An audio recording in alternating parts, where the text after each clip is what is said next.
Hello. My name is Utkur Abdurrashid.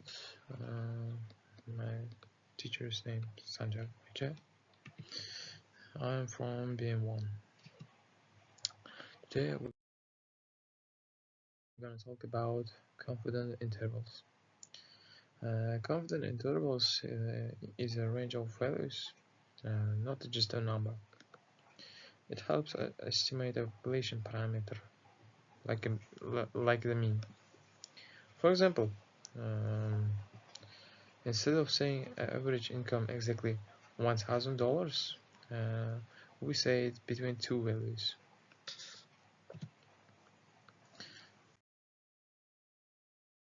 Point estimate. First, let's talk about the point estimate. Point estimate is a one single number used to estimate the population mean.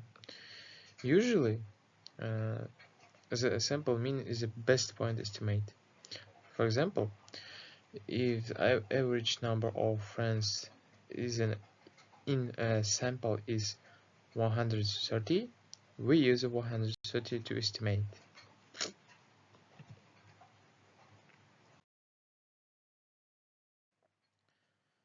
Interval estimate.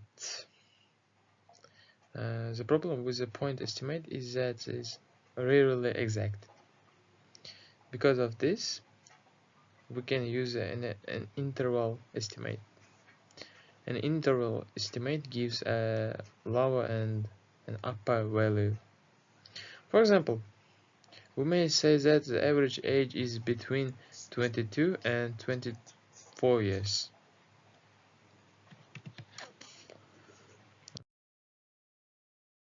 Level of confidence.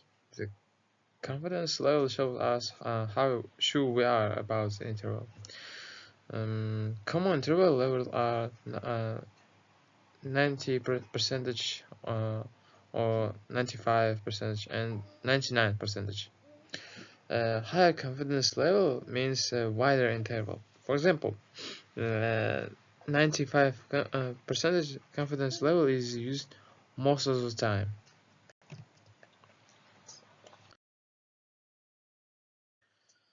Sampling error. Sampling error is the difference between the sample mean and true population. The population mean is usually unknown. How can I explain? Just an example. Two surveys may give slightly different average results.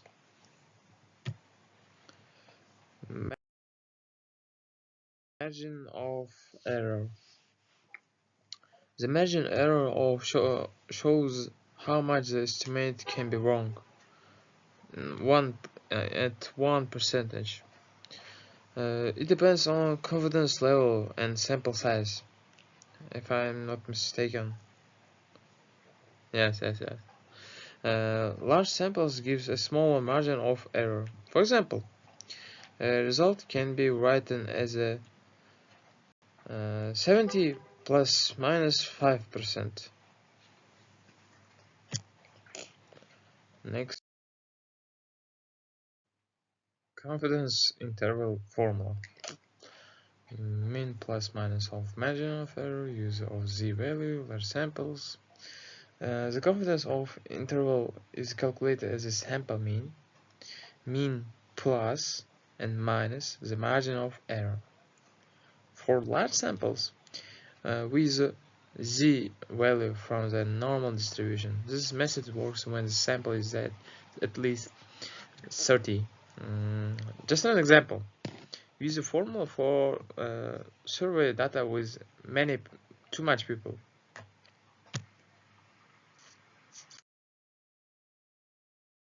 Large sample examples. When the sample size is large, the normal distribution is used. As I mentioned at last topic in CLT, central limit theorems, SLT allows this approximation. we find the critical value and the margin of error. For example, just an example, data from 40 website users can be used to build a confidence interval.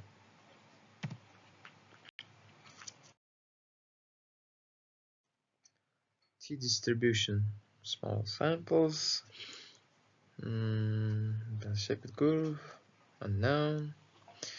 Now let's talk about small samples. Now, when the sample size is less than 30 and sigma is unknown, we use what? We use a t-distribution. T-distribution is similar to the normal distribution, but has wider tails. For example, this is common in small experiments.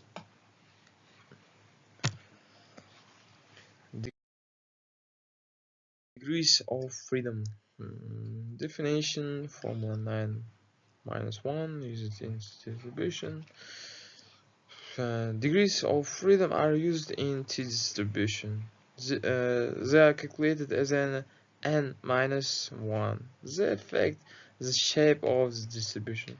For example, if n is 60, the degrees of freedom are 50. Next one is a confidence interval with t. For small sample, we use t critical values instead of z.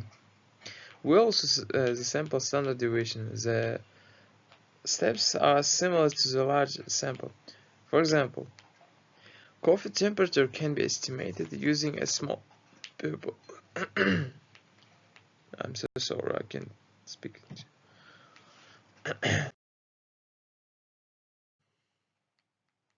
Sample size is very important in confidence interval. Again, explain you. Just important. Larger samples gives more accurate results. If we want a small margin of error, we need more data. For example, political surveys often need many participants. I'm so sorry.